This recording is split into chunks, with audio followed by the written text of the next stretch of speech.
Women of Essence, Internet Radio and TV Network.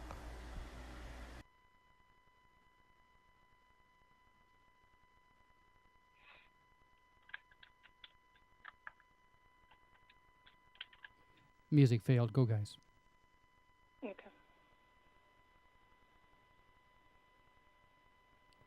Carol, go ahead. Okay. Good afternoon, good evening. Hello to everybody. Come on in.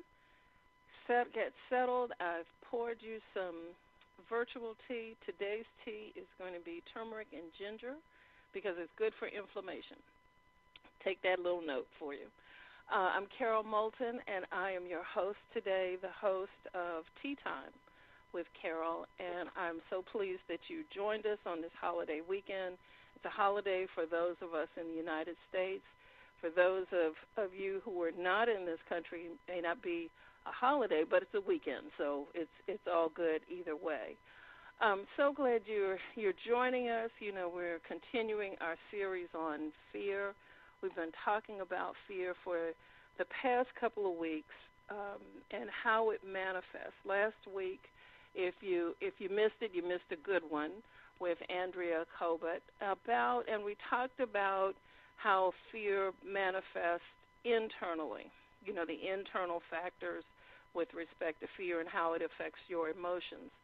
Today, my guest, I have a special guest today. I have a very special guest.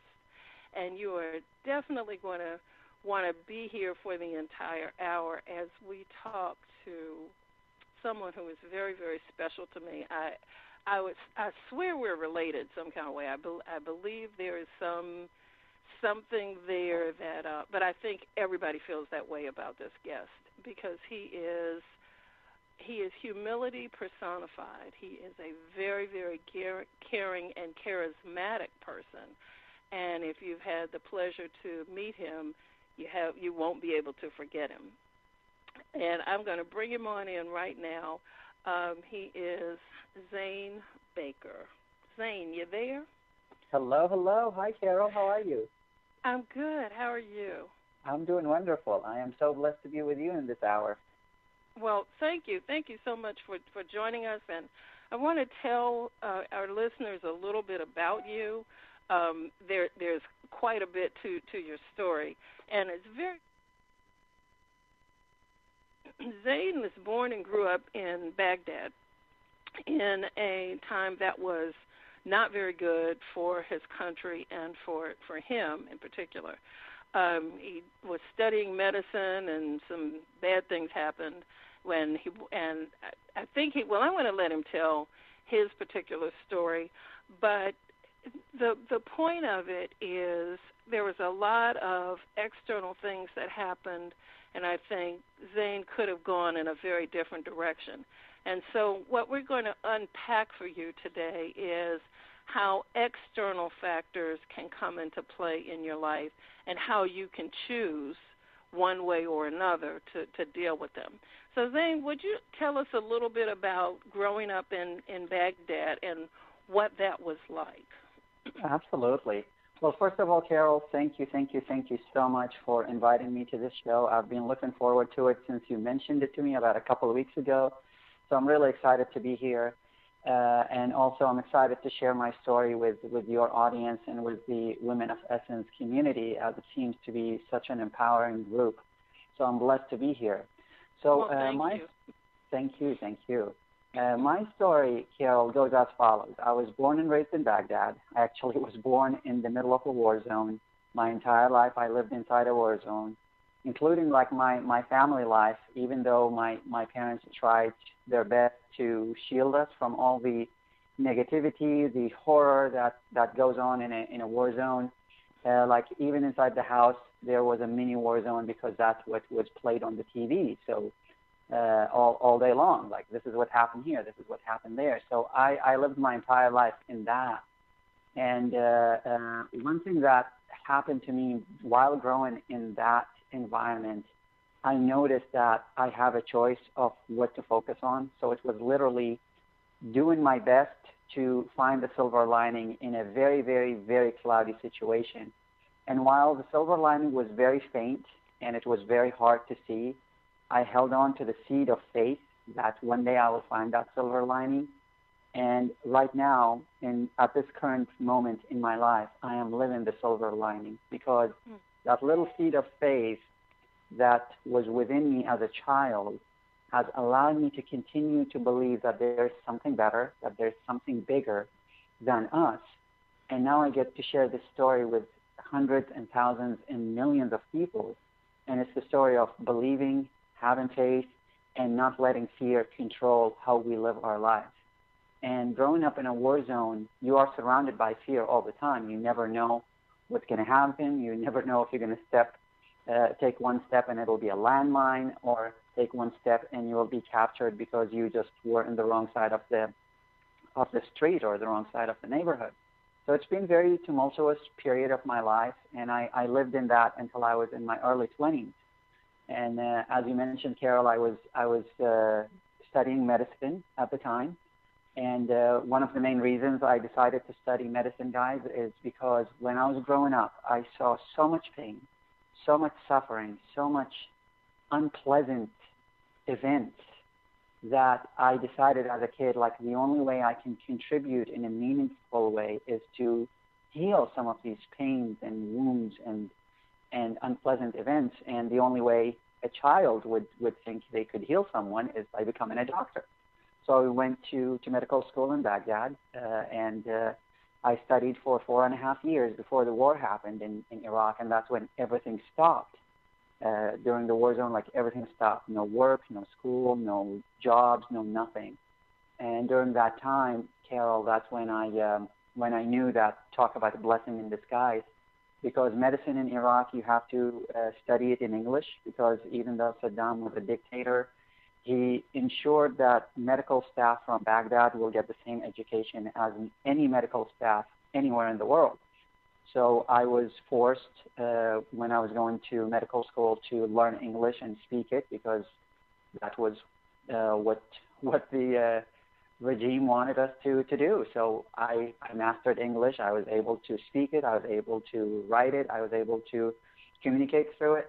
So when the war happened, I became a linguist, because I saw, once again, in my country, a lot of pain, a lot of suffering, and a lot of unpleasantness. And I thought, you know what, I am not a full-fledged doctor yet, so maybe my way of healing my country, the wounds of my country and my people, is to translate between the coalition forces and the Iraqis, so at least there will be less clash and less pain.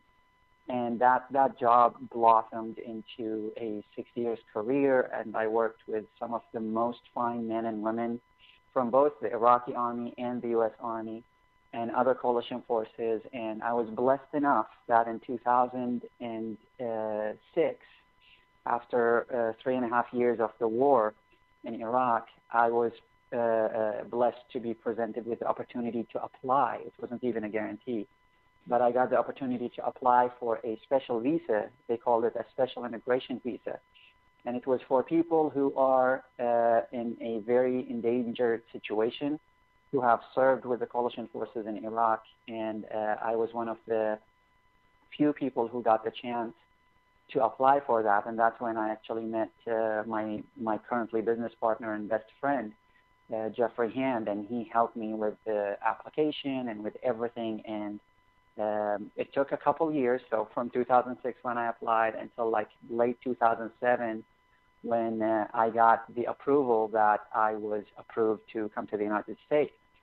And then there's a whole new journey once I came to this country after that. But that's been my upbringing, Carol, and that's what shaped me to be the man I am today.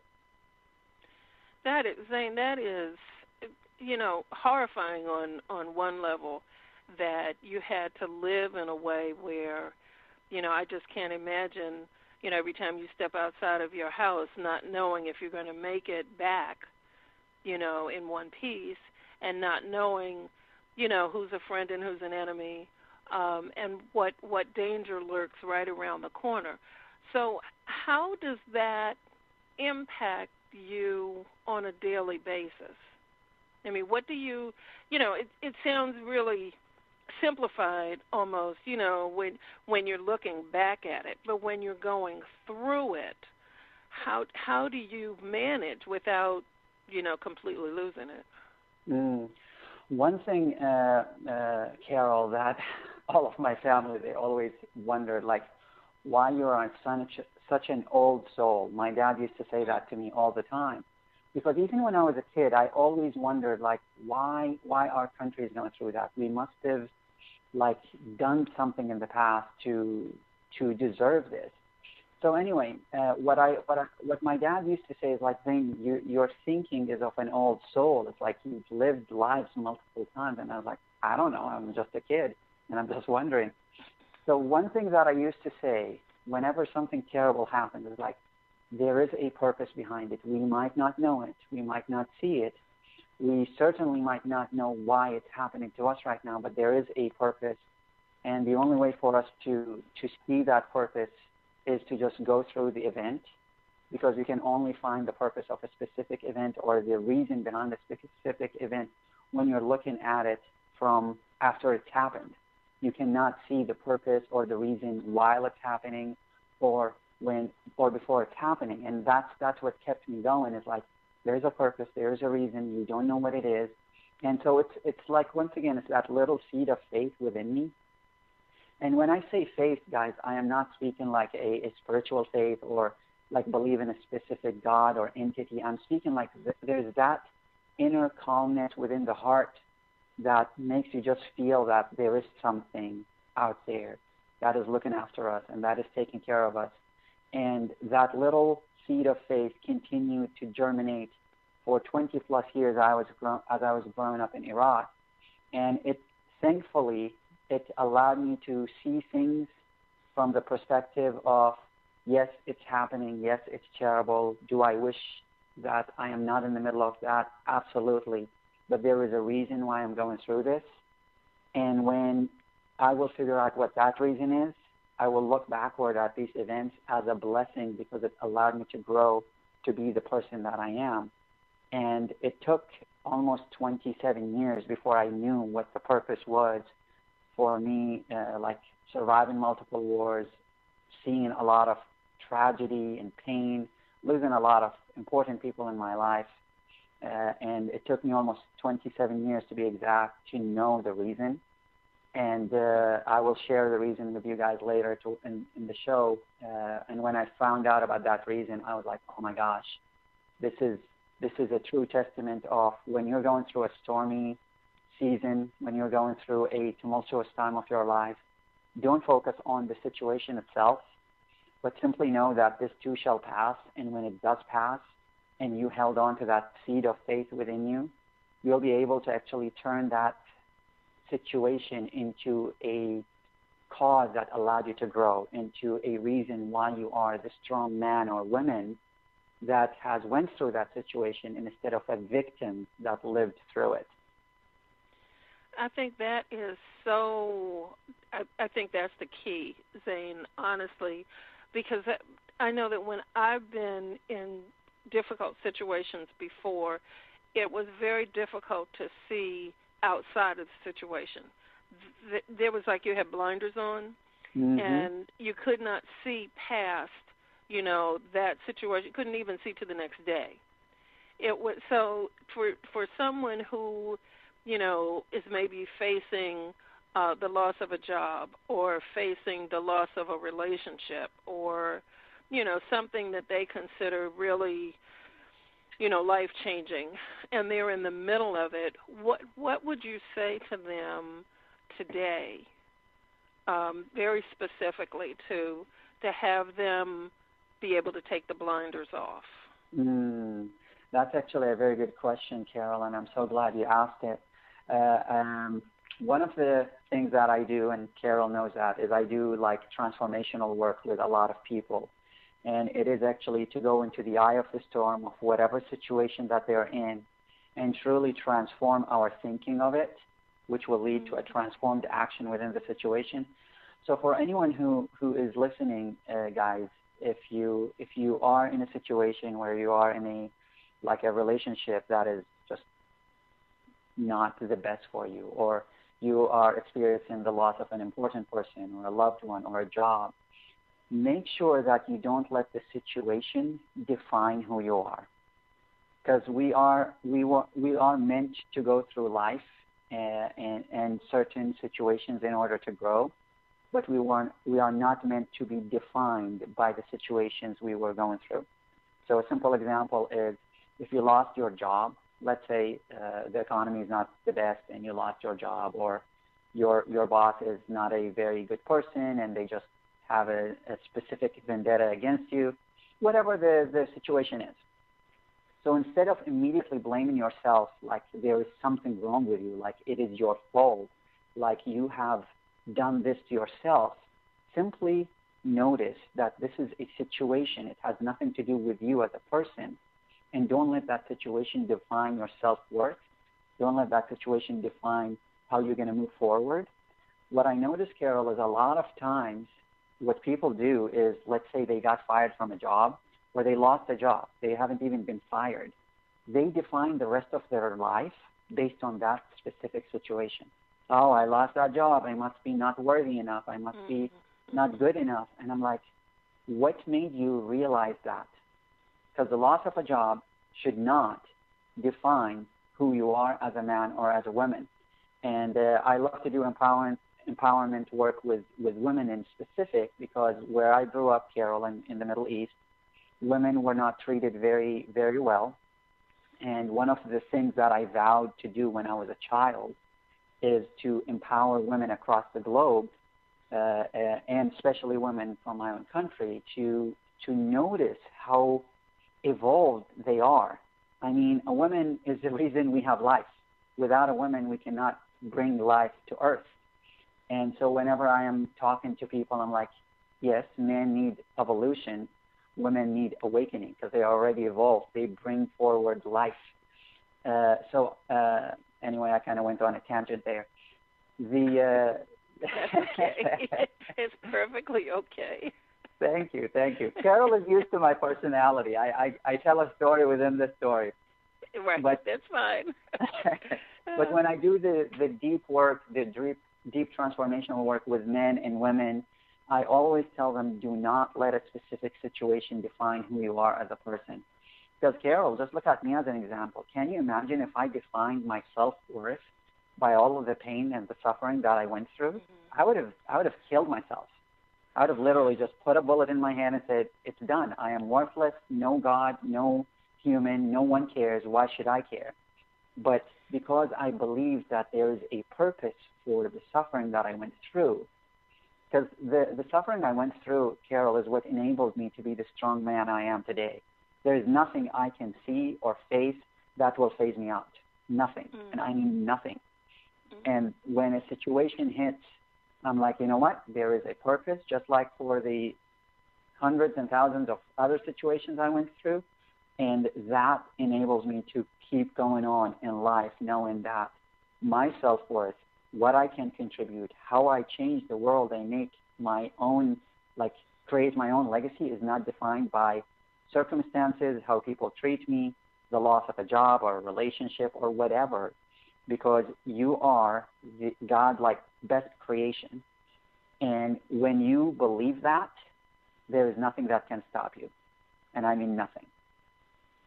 There, you've said 10 things that I want to pick at, because you said so many things in that are so good. Let me just pick one off the top of my head and hope I can remember the rest of them that I want to come back to. But you mentioned, suicide. And that's been a big topic of discussion. There have been a couple of celebrities recently who have done that. And I would think in the situation that you were in, that would have been a very serious consideration. It doesn't look like it's ever going to get better. This is really, really, really bad. I mean, you shared some things with me when we were talking recently about, the lack of food and, how your mother had to stretch, a piece of chicken to feed, 4 or 5 people. And, that was part of, how you grew up. I would think that there were a lot of people who considered that, and there are a lot of people, when you look at the condition of this country today and the economy and, things not being very positive, that a lot of people may be considering that as an alternative. Mm-hmm. And what would you say to that person who may have been toying with that idea? Yeah. What I would say, guys, is you were created and brought to this world with a special gift. And if you are going through a hard time, that hard time will pass. And suicide is a permanent solution for a temporary problem. So if you're going through a hard time and you choose suicide to fix it, then you just ended it all. There is no other alternative of growing through the situation or finding a greener pasture. So I usually I speak to people who might be thinking about suicide, and I usually share with them my story from Baghdad and say, guys, I had every reason why I should do that, but I believed that I am going through this because one day I'll be able to empower others through it. So who am I to tell you that maybe you are going through this hard time yourself? So one day in the future, somebody who is toying with the idea of suicide, and you will share with them a true, heartfelt story that enabled you to stay alive, you will bring another person to be alive just like you are. So do not take a permanent solution to a temporary problem. Oh, that's good. That's really good. And I think that's part of what you alluded to earlier in terms of the purpose in the suffering. Mm-hmm. Because I think one of our innate characteristics as humans is wanting to help somebody. Exactly. We always want to help somebody. And a lot of times our experiences can do that, even though in the moment they look really, really bad and really, really permanent. So what I hear you saying is that, whatever you're going through, it's temporary, mm-hmm. and useful in the future to help someone else.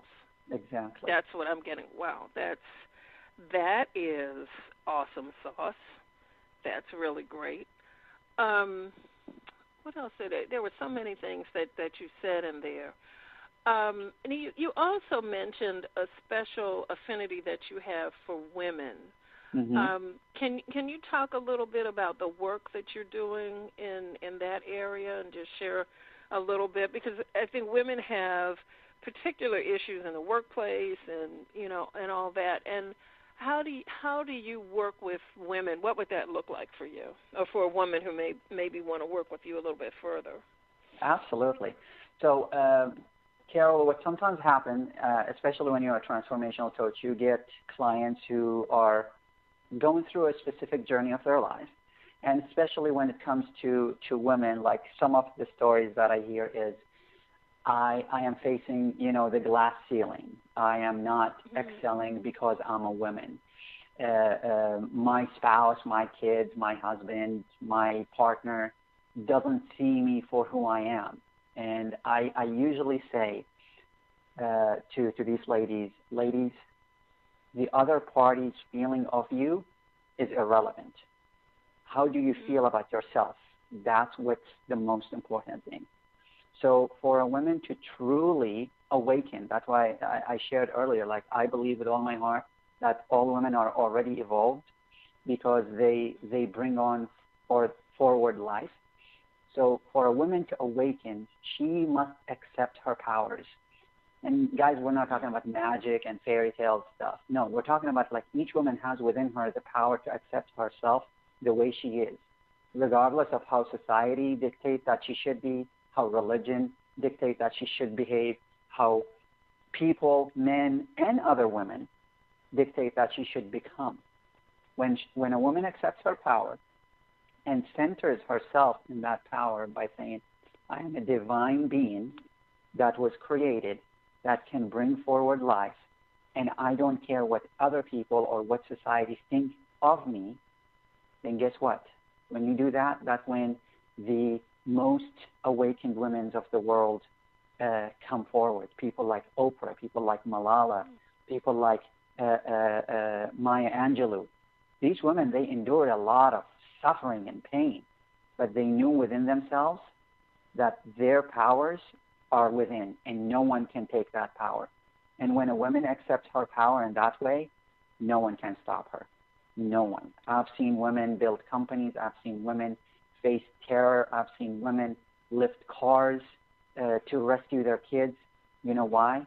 Because they accepted their power and they didn't let somebody else's words dictate their self-worth and what they can contribute. So for any woman who's listening to this, you are a divine being. You have your power within you. Accept it, and don't let anyone tell you why you are less than. If they say that, say with all due respect, that's your opinion of me. That's not my opinion of myself. And carry on. And that's how you become unstoppable. That is so good, and that is so true. You know, women are socialized to always be outward looking. You know, we get dolls. You know, very big. I didn't play with them, which was to my mother's eternal regret. She told me that, you know, she had a girl thinking, oh, this will be great. We'll play, you know, dolls together. I hated dolls. I did not. You know, she bought me every Barbie. You know, Barbie Malibu house, Barbie everything, and I would throw them in the closet, and I just didn't play with them because I wanted to be outside playing with the boys, you know, playing football and, you know, having fun. But, you know, the way that we're socialized is always to be looking at taking the temperature of other people, you know, reading expressions, you know, and that kind of thing. And so sometimes it's hard to be in touch with your own feelings. You know, I know that was very difficult for me. And even to this day, I have a hard time with things. You know, recently, here's an example of, you know, what I'm talking about. I had decided to paint a couple of rooms in the house, and the painter came by with, you know, the color wheel and all these choices. And I'm absolutely frozen because I don't know. You know, I know what I like, but you know, what the heck? It seems like a permanent choice. And do I want mint green, or do I want, you know, off-white, or do I want the... It was very, very difficult, and that may sound silly, but it sort of typifies, I think, what women, you know, because I can ask other people what they want, or I know what other people would like. I know without a shadow of a doubt what my son or my grandchildren like. You know, they don't even have to tell me. But for me, it's very difficult.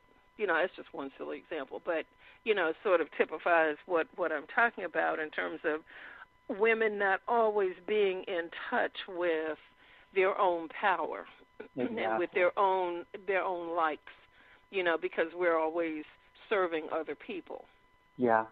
And see, I've seen like women, especially women from my own country, do the impossible, like literally do the impossible. And I shared with you how my mom would take a small piece of chicken and turn it into a meal that feeds a family. Yeah. Here in the U.S., that same small piece of chicken, people will gnaw on it a little bit and throw it in the trash. She will turn it into a meal, and she will make that meal a fun meal. Like, guys, we're having chicken today. Woohoo! And we're like having fun, and we're huddling, and it's literally a small piece. It's not even a chicken breast. It's like the leftover of a chicken wing.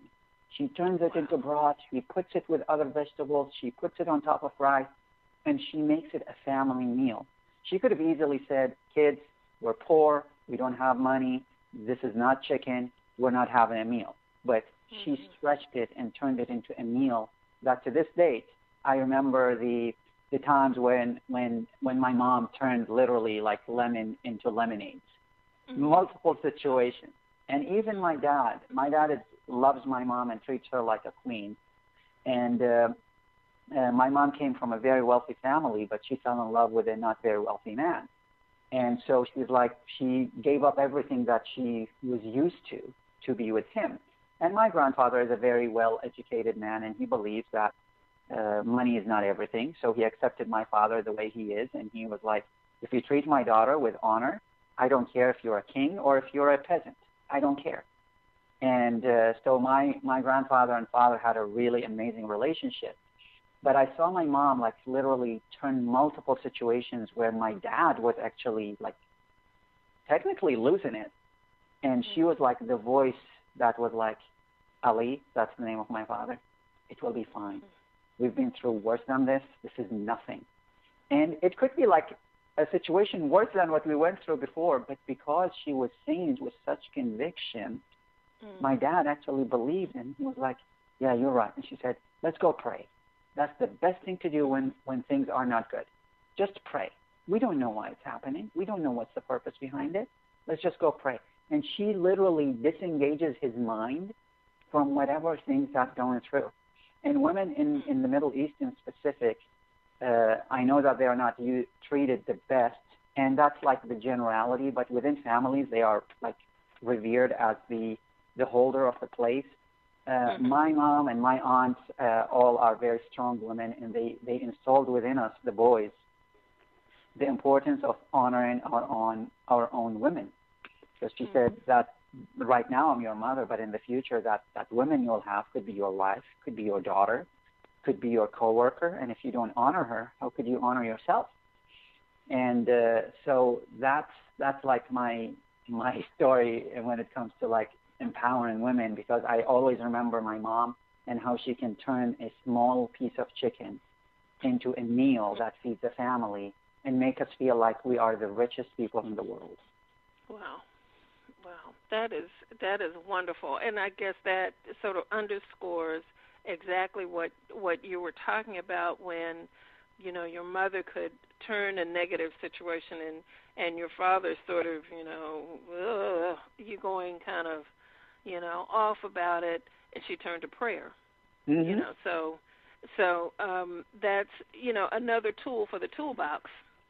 You know, I think one you mentioned earlier was knowing that there is a divine purpose, and then two, remembering that prayer, you know, prayer is often the answer, you know, that you're looking for. Prayer will give you the answer. So we are about halfway through this. The time is zipping by.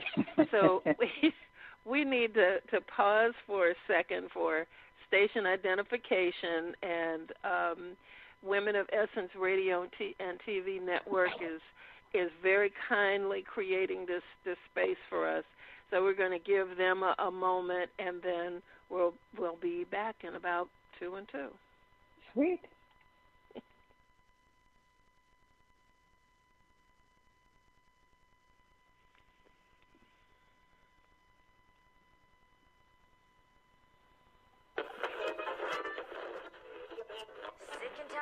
Sick and tired. Had as much of you as I can take. I'm so done, so over being afraid. I've gone through the motions, I've been back and forth. I know that you're thinking you've heard this before. I don't know how to say it, so I'm just gonna say it. Yeah. Fear you don't own me. There ain't no room in this story. And I ain't got time for you telling me what I'm not. Like you know me. Well, guess what? I know who I am. I know I'm strong. And I am free.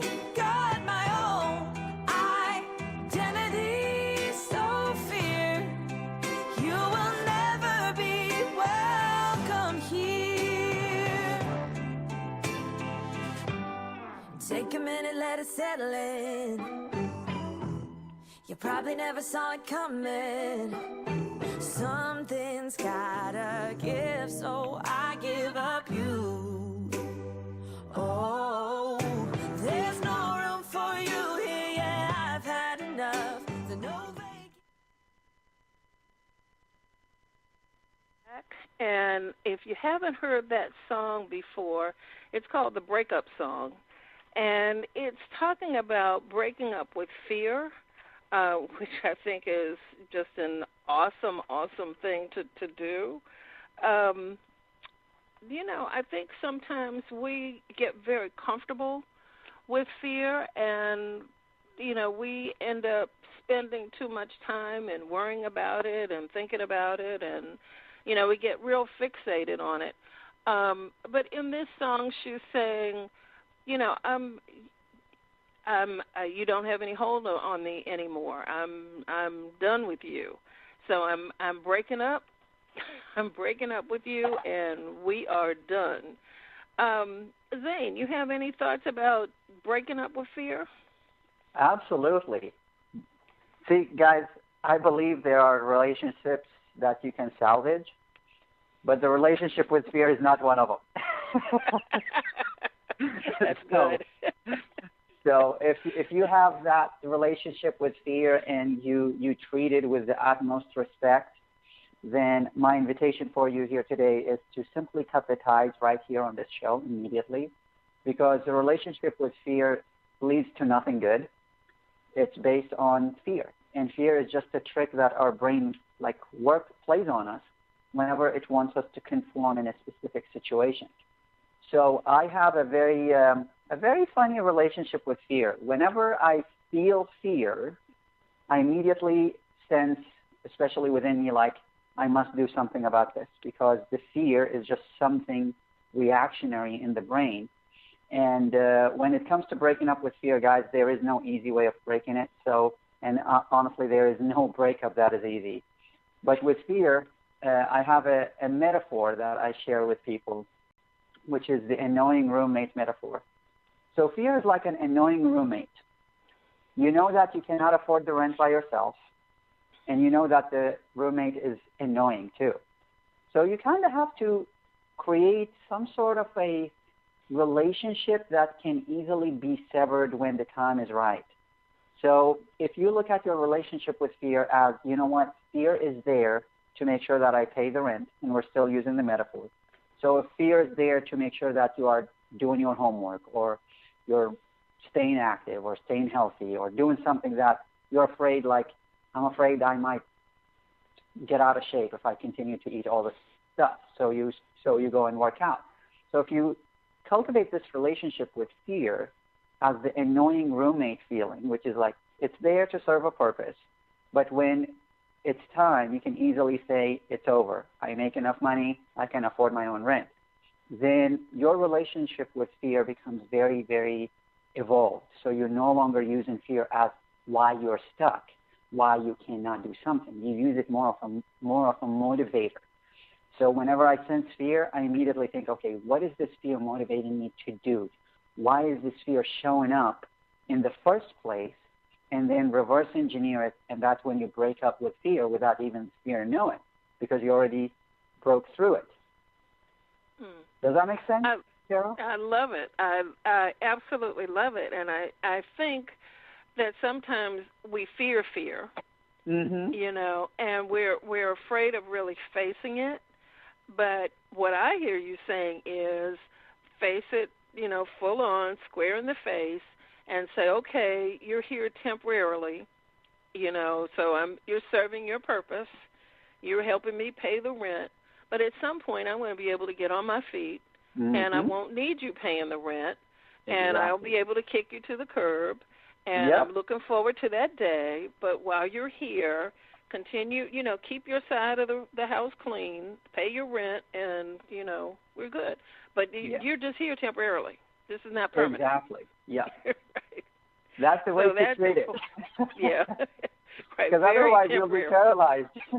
Right. Now that brings up a good thing, a good question. What do you say to the person who is paralyzed with fear? They don't know. Looking at it, it just terrifies them to a mm-hmm. point where, you're the roommate, you're the 500, 600-pound roommate that's sitting on me, mm-hmm. and I don't know how to see anything positive about you at all. Yes. So and how do you get to that first step? That's a good one. So, guys, there's a story that my mentor shared with me, which is how to eat an elephant. And I think you've heard it too, Carol. Yeah. So if fear is a big-ass elephant, and excuse my French, and it's just sitting in your living room and it's just taking all the space, the only way you can beat fear is one bite at a time, one small action at a time. If you are paralyzed because of a specific fear, it's not going to do you any good for me to say, oh, just face your fear. It's easy for me to say, I am not in your situation, I'm not there. But it's easier for you to say, you know what, this is a big elephant. I'm not going to be able to push him out of the room immediately. But what could you do today? That is a small step. It could be so small, like you cannot even measure it, but it's a step. It is better than I'm paralyzed, I can't move at all. Guys, in physical therapy, especially like with athletes, when they lose like feeling in their feet or in their limbs, a small like electric reaction from their limb, and they have the biggest hope in the world that the athlete will get back on his feet or her feet. So everything, no matter how small it is a move in the right direction. So if the elephant of fear is in your room, how are you going to eat him? One bite at a time. Start by simply taking daily actions, small little things that you could do, so then fear will not paralyze you. And then once you have built up that momentum of I slapped fear today, I pushed fear today, then go punch fear in the face. Right, but you don't have to start there. Yeah, you don't have to start with a punch because it's an elephant. Right, right. So maybe the first step is just breathe. Yeah, and, exactly. You know, and acknowledge what's there. Acknowledge the elephant who's sitting in the room, you know, because some of us try to ignore the elephant and walk around it and pretend that it's not there. I know that I did that for quite a while. I was married. I've shared before that I had a law practice, and I was married at the time. Things were not going well. And, you know, my parents would talk to me and say, you need to do something about this situation. And I knew I needed to do something, and I had no clue what to do. And, you know, it's fine to tell somebody what they already know, but sometimes you need to know how. What's that first step? You know, I had no clue. I didn't even know where to begin because, you know, the runaway thinking had me, if I try this, then this is going to happen, and this is going to happen.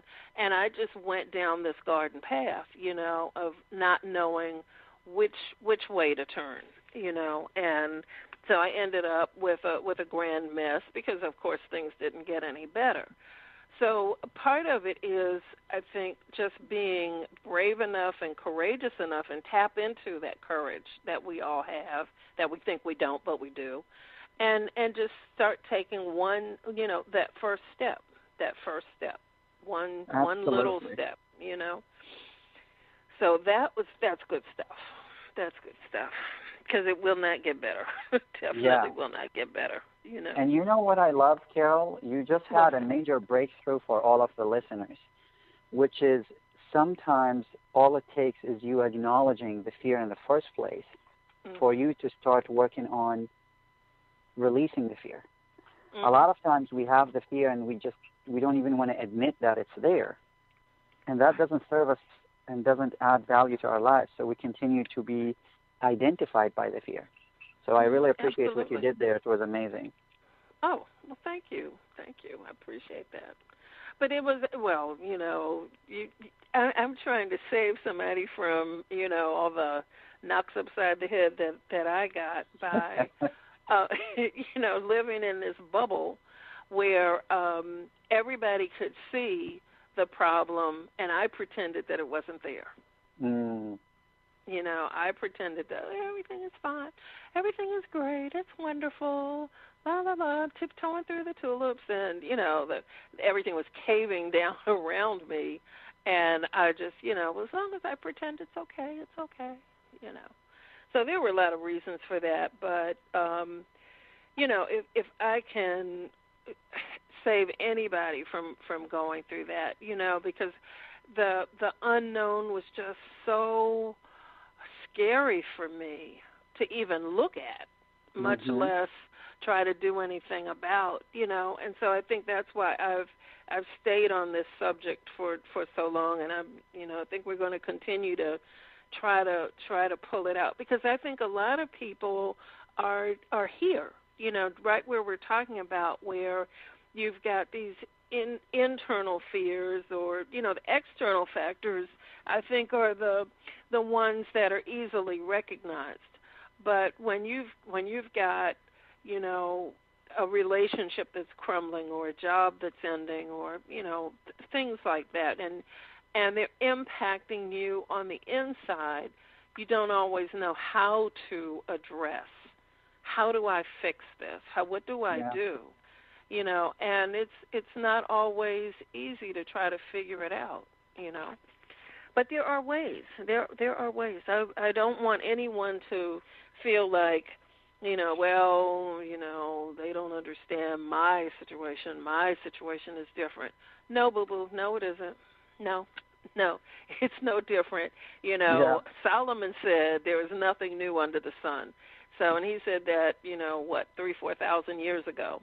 So it's still nothing new under the sun. We still have the same issues and the same problems. And whatever you're going through, somebody else has already gone through it and gotten to the other side. Yeah. So, someone said to me a couple of weeks ago, and this really resonated for me, everything you want is on the other side of fear. Absolutely. Isn't that good? Isn't that precious? Everything you want is on the other side of fear. And so, fear looks like this huge elephant, that's taking up all the air and all the space in the room. But when you get to the other side, you see it was really a little teeny tiny mouse. Yeah, exactly. Because behind that elephant is a huge, wide world. Yeah, right. Yeah. Exactly. And when you get there, you'll be the first person to be like, why did I let that elephant block my view from the entire world? That's what fear is doing. Exactly. So, there may be some folks on who are listening today with some questions that they'd like to ask you, and I'd like to invite them to call in or to post a question on Facebook. We can see those questions. If you don't have the call-in number, I'm more than happy to give it to you. It's 781 area code 448-0411. And Zane is here. We're able to take advantage of his wisdom and his advice. And he's very kind to give us this time. Zane has a lot of things going on, so I want to take full advantage of this opportunity because he's got a big following. There are a lot of people who follow Zane. He's very much in demand. Zane speaks all over the country, and so for him to take this time with us is very much appreciated, and I want you to get the full benefit of Zane Baker and all that he has to offer. So, Zane, what's up next for you? What's going on with you these days while we're waiting for a question to come in? Well, what's happening in my world right now is I'm drowning in videos and scripts and curriculums. I think I told you earlier when we had dinner that I am launching a course. It's a transformational course that is 30 days live with me using a platform on Facebook that allows me to connect with people who are truly invested in themselves and they have the intentionality to take their life to the next level. And what I'm calling that experience is the Ignite Your Life, because within all of us there is that little ignition that we haven't even sparked yet. And sometimes we need a little bit extra push to ignite that. And once we ignite it, things will take off in a very powerful way. So on October 1st is actually the official launch date. Right now I'm working on the curriculum, shooting the videos, shooting the course, creating all of the, I call them workouts instead of cheat sheets or work sessions. It's a workout. If you want to transform your life, you must treat it the same way you would go to the gym. You go to the gym not to chat, not to walk on the treadmill. You go to the gym to build that body. So I created like daily workouts for 30 days to inspire people and enable people to truly transform themselves from within, because you don't need anything on the outside. Everything is within you. You just haven't explored it and opened up to it. And it's called the Ignite Your Life Challenge. It's going to be 30 days starting on October 1st. I'm really excited for it. I started to promote it like lightly, softly, and we already have like 30 people in. And I'm like, oh my gosh, wow. I haven't even done an advertisement. I haven't even emailed my list.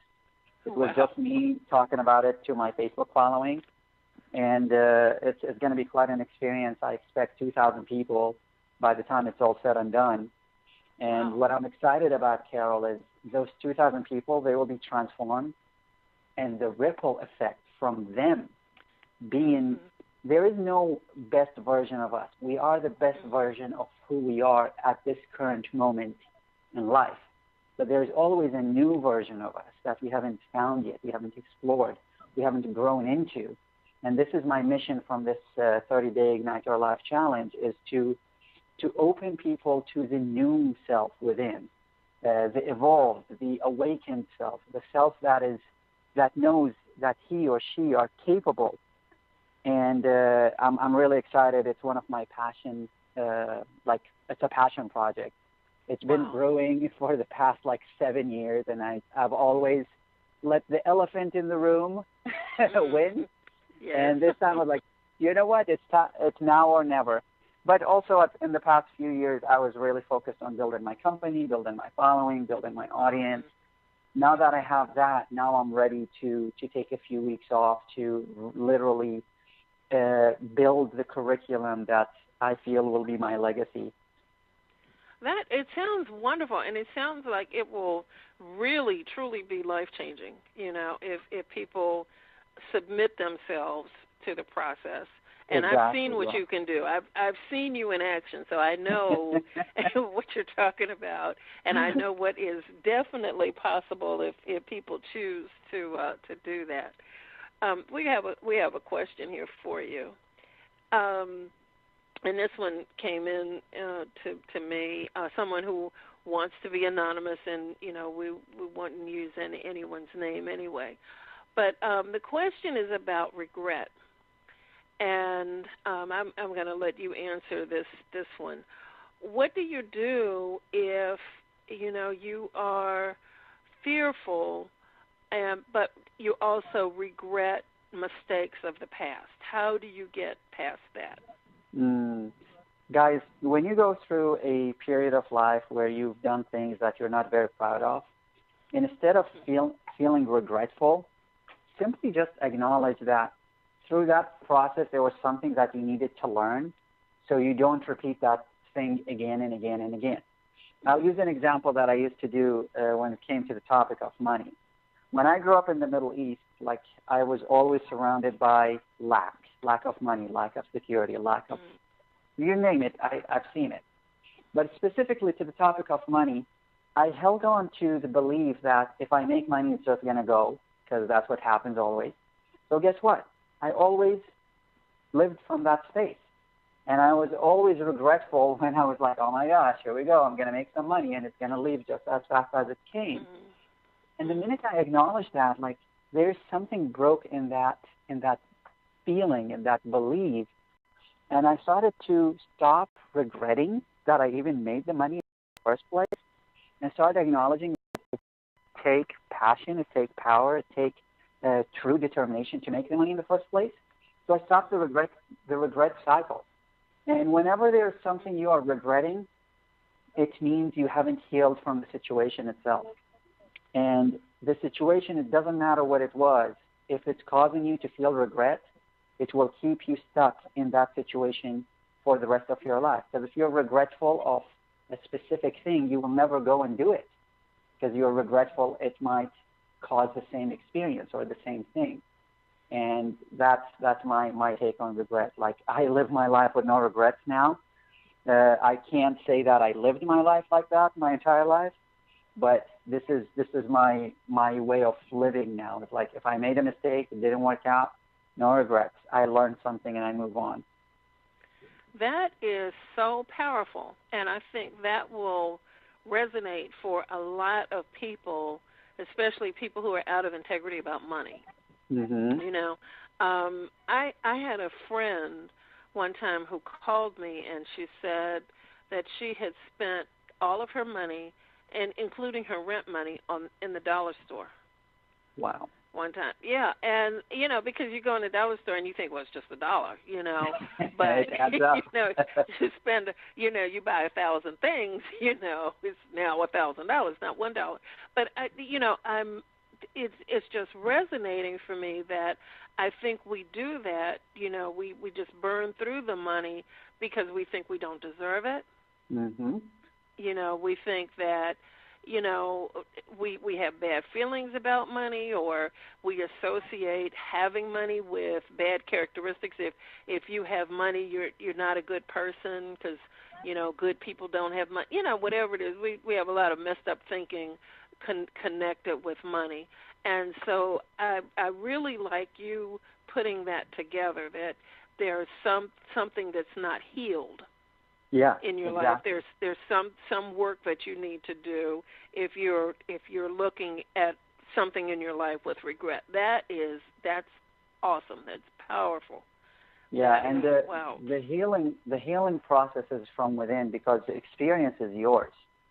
For me, one of the main reasons it took me a little bit to heal my relationship with money is because the child Zane didn't have money. And the child Zane felt if he had money, he could have prevented suffering. He could have helped people. So then the adult Zane comes to the world. He's capable. He's passionate. So he's making money. But that regretful little Zane within is like, well, you didn't have it when you truly needed it. So why would you need it now? And it took a lot of personal development work and diving into the wound and clearing all that pus that's there. And once it's cleared, Carol, the impact has been phenomenal. I support a lot of charities. I hardly have any penny to my name because I always use the money for the bigger cause, for what I could use it for. And yes, I still buy nice stuff, and my affinity with crystals. I have crystals like a king, but I still use the money in the way that little Zane would have used it when he had it. I support a lot of organizations. One of my favorite is Doctors Without Borders, because I feel like I couldn't become a doctor, so this is my way of supporting people who are doctors, who are helping the world in a meaningful way. And so once you heal, there is no. I laugh when people say the sky's the limit. I'm like, how can you say the sky's the limit when we are thinking about going to Mars? Exactly. There is no limit. Exactly. There are no limits. No, there absolutely no limit. not. We're beyond that now. Yeah. That's funny. Yeah, that's good. I mean, that just really resonates for me about healing around money, because that's such a touchy subject for some of us. Trust me, I know. Yeah. So that's. I invite our listeners to really take a look and see if you're in integrity with money, or if you're out of integrity, start really doing a deeper dive into why. And without fear, acknowledge the fear. He's sitting in the room, but it's okay. It's okay. And, the other thing I think to acknowledge is that fear a lot of times is there to protect us.